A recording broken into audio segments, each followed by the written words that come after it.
Ito na iba. Ayan, perfect landing mga kalapatids. So ayan na yung mga ibon natin at nagpasukan na yung iba. Ayun, kung nakikita nyo, nagpasukan na sila. So time check, 9:36 in the morning. Pinakawalan natin sila ng 8:13. So 1 hour 23 minutes silang lumipad mga kalapatids.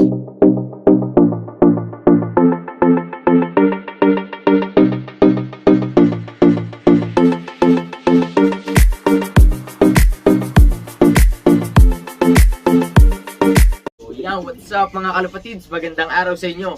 Welcome back sa ating YouTube channel. So ayan mga kalapatids, andito na naman tayo sa loft natin. Time check, 8:06 in the morning mga kalapatids.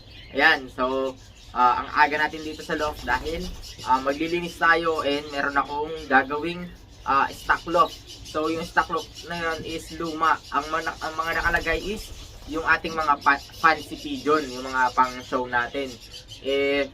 Kailangan ko ng stock loft na paglalagyan ng mga na-breed natin na stock young birds na gagamitin natin dito sa next year breeding season.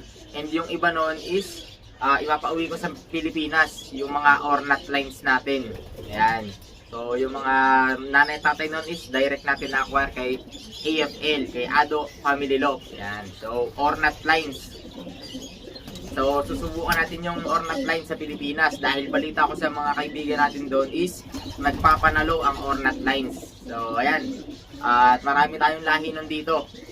Ipapauwi natin sa Pilipinas next shipping mga kalapatids. Balita ko is December yung next shipping natin. So, ayan. Sa mga gusto magpa-uwi ng ibon na mga taga dito sa US, PM nyo lang ako at iset natin yan.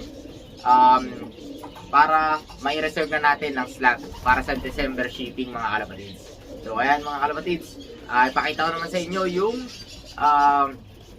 yung stock loft na gagawin natin. Alright. So ayan mga kalapatids, at ito tayo. Napakaganda ng panahon dito sa amin ngayon, no?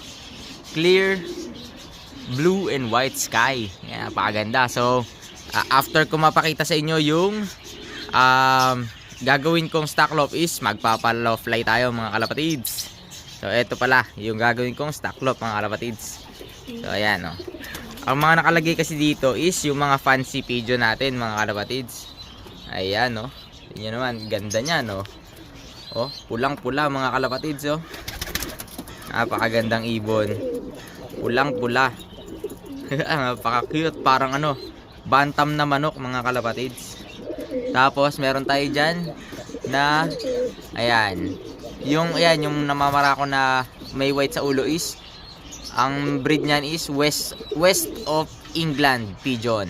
And then yan naman yung mga kulay gold na yan is ano yan, mga roller mga kalapatids. Tapos may mga palahi na tayo dyan, yan mga West of England pigeon. So yan, oh. And then ito yung isa natin na fantail. Ayan, gaganda mga kalapatids. May palahi tayo dyan, oh. Ayan, gaganda. May mga bagong anak sila. Ayan mga kalapatids, oh. Napakaganda. Yung isa, ayan, iba. So ito is gagawin nating stock loft mga kalapatids dahil meron tayong mga na-breed na bago dito mga kalapatids. Ito yung mga late hatch breed natin. Talaga lang kinuhanan ko ng lahi yung mga AFL birds natin kasi ipapadala ko to sa Pilipinas and ipapastock natin dito sa US. So ayan sila mga kalapatids. Ayan yung mga pairing ko yan. AFL cross AFL. Mga direct yan mga kalapatids. Ayan, oh. Ayan. So ayan yung mga ibon natin mga kalapatids, oh. Ang gaganda, ang healthy nila, oh. May mapapansin nyo, oh. Ang kikinis mga kalapatids. Ayan, oh, bumabara ako pa. Ayan, oh. Alright mga kalapatids. Ayan, oh. Dito meron pa tayong hihiwalay. AFL din yan, cross Adamatch Dugabird. Ayan. Ayan, dalawa yan mga kalapatids, magkapatid. Payaya lang natin yan. So, yun lang naman mga kalapatids. At tara, samahan nyo ako. Magpa-low fly na tayo.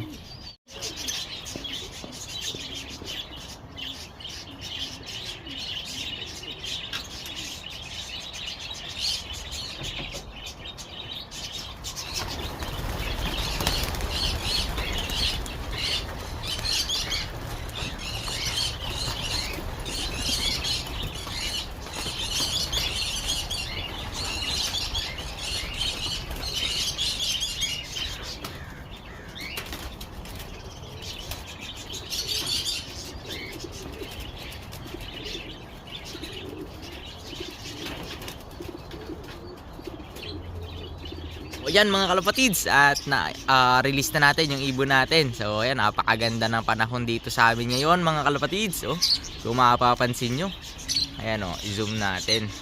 Ayan oh, napakaganda mga kalapatids. Kaya naman yung mga ibon natin is hindi na natin makita. Nag-ranging na agad sila mga kalapatids. Ayan oh. Oh, wala na sila dito sa area natin. So ayan, siguradong ito yung siguradong mamaya pa sila babalik mga kalapatids, dahil ito yung favorite nila na weather, yung walang hangin tapos malamig lang. Ayan, siguradong mamaya pa ang balik ng mga yon. So update ko kayo mga kalapatids pag nakita ko na sila dito bumalik sa area natin.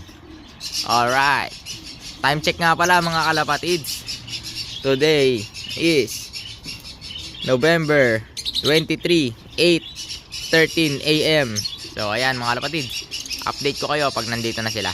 Alright, ayan mga kalapatids, nakita ko na yung mga ibon natin. So ayan, tamang lipad pa rin sila mga kalapatids. So ayan, oh, ang bibilis. Yan ang gusto ko, mga lipad, ganyan, mga ganadong ganado. Oh, yun oh, yan sila mga kalapatids. So napakaganda kasi ng weather, parang hindi sila hinihingal. Yun oh. Ayan oh. Oh, di ba? Ganado. Tamang lipad lang sila mga kalapatids. Oh, bibilis. Yan. So malapit na natin sila masubukan mga kalapatids, dahil mag-i-start na tayo ng training natin sa December mga kalapatids. Ayan sila oh. Yun, ranging na naman sila mga kalapatids. Yun. Yun, dumaretso sila doon. So ayan mga kalapatids, time check, nagpakawala tayo ng 8:13 in the morning. So ngayon is 8:58 na mga kalapatids. So ilan na yon, 45 minutes na silang lumilipad mga kalapatids. And ayan na, medyo mababa na yung lipad nila. Sa tingin ko pababa na rin tong mga ibon natin. Ayan, sakto, dahil patapos na rin ako mag-ayos ng etong stock loft natin. Patapos na rin yan mga kalapatids. Ina-arrange ko na lang din, ilalagay ko na dyan yung mga stock birds natin. So ayan mga kalapatids, update ko kayo pagbaba nila. So ayan mga kalapatids, at nailagay na natin yung ating mga stock birds. Ayan na. Oh, diba? Ganda na nila tingnan mga kalapatids pag nandyan sila. Ayan, meron tayo dyan. So total of 2, 4, 6, 8, 9, 10, 11, 12, 13. Meron tayong 14 birds dito mga kalapatids. Ayan. Ayan sila, isa-isa mga kalapatids. Oh, kung makapansin nyo, meron tayong mga naka red bands dyan, naka money race bands, pero hindi na natin ilalaban yan. Ayan, dahil yan is papagulangin natin. Gagawin nating breeder dito, and pwedeng ipauwi rin sa Pilipinas yung iba. Ayan, para sa loft natin sa Pilipinas, pwedeng gamitin yan. Mostly ano yan, yung mga AFL natin, anak ng mga AFL, Ado, family lovebird, mga ornat lines. Ayan, mga direct natin na acquired kay Ado family love, yung mga magulang yan. Ayan oh, gaganda na mga kalapatids. Alright, ayun na sila mga kalapatids. Ayan na, dumating na ang ating mga ibon. So ito yung iba. Ayan na. Ayan, kinapos pa rin. Kapos pa rin sila mga kalapatids. Ayan yung iba. Ayan na. Alright, so may konti pa mga kalapatids. Ito pa yung natitira. Ayan na. Kinapos pa rin. Ayan, dami nating ibon mga kalapatids. So ayan na. Mga kinapos pa rin oh. Ayan, bumababa sila dito. Gusto na yung iba. Ayan na. Kapos pa rin. Ayan, sumirok na yung dalawa. Ito Ito na iba. Ayan, perfect landing mga kalapatids. So ayan na yung mga ibon natin at nagpasukan na yung iba. Ayun, kung nakikita nyo, nagpasukan na sila. So time check, 9:36 in the morning. Pinakawalan natin sila ng 8:13. So 1 hour 23 minutes silang lumipad mga kalapatids. So ayan, meron pa pala tayong dalawa. Ayun, sa taas pa. So ayan, ayan sila. So nagpapasukan na sila mga kalapatids. So ayan mga kalapatids. Ayan na yung mga ibon natin. Ayan, nagpapasukan na sila. Ayan, dali sila sa loob. Papasukan sila.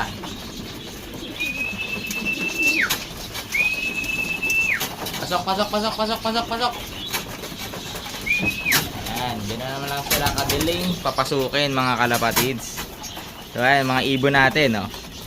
Ayan na sila. Alright na mga kalapatids. Ayan na, nagpasukan na sila. Meron na lang tayong ilang pirasong medyo makulit na ayaw pa pumasok. Ayan mga kalapatids, oh. Ganado. Alright, 1 hour 23 minutes yata sila lumipad mga kalapatids. Ayan, kita nyo naman, mga walang hingal. Kondisyon na yan mga kalapatids. Ayan, dapat kasi mga kalapatids, hindi lang tayo sa araw ng karera nagpapakondisyon ng ibon. Dapat laging araw-araw kondisyon ng ibon kahit walang karera. Ayan, ayos mga kalapatids, oh. So ayan, dyan ko muna tapusin ang vlog natin for today mga kalapatids. Sana nag-enjoy kayo sa mga pinakita ko ngayong videos. Alright, keep safe mga kalapatids. Magnum Love TV, peace out.